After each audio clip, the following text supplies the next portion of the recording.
and we will be talking about structural integration and the first hour of Rolfing. So we'll talk about what is it and why is it good. The first hour of Rolfing is about creating a breath and turning on the diaphragm, releasing the abdominals, and creating inspiration and increased volumetric capacity of breath intake. So the main point of the first hour is to help the client be able to breathe, because they're going to need to be able to breathe for the rest of the sessions, so 2 through 10, because some of the moments and some of the points are more intense than other points, and so it's good to have your breath on. And basically, how do you do that? How do you turn on the breath? Well, you start with releasing fascial impingements on and around the various structures. So articulations of bones, insertions of muscles, origins of muscles, and all the spaces in between those things. So to do that, you have to understand the properties of fascia. So we'll talk about fascia for a moment.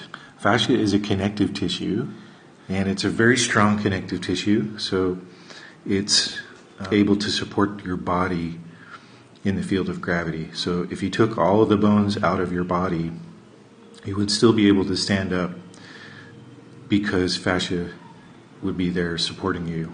So it's stronger than steel.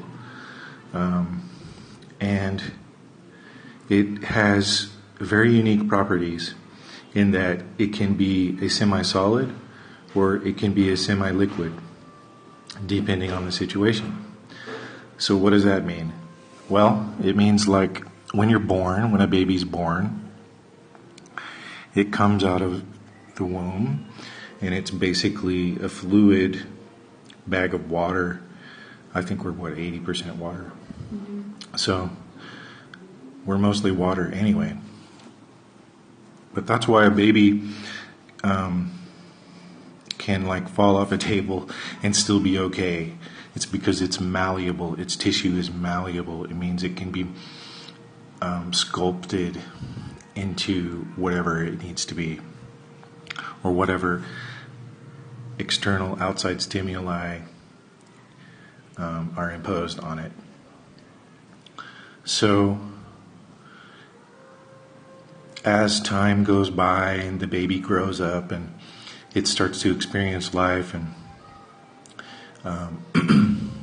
starts to walk and do things, it goes to school, and along the way it has traumatic experiences, and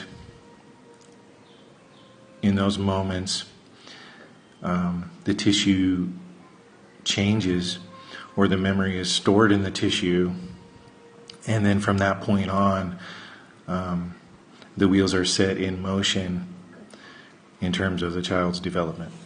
So Ida Rolf talks a lot about this. She has videos on YouTube. What we like to do is take it some steps further and introduce some more metaphysical type thinking in terms of, like, for every action there's an equal and opposite reaction, or what the Hindus like to call the concept of karma. So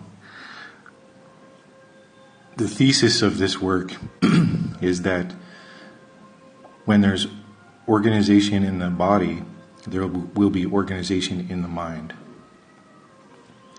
When there's organization in the body, there will be organization in the mind.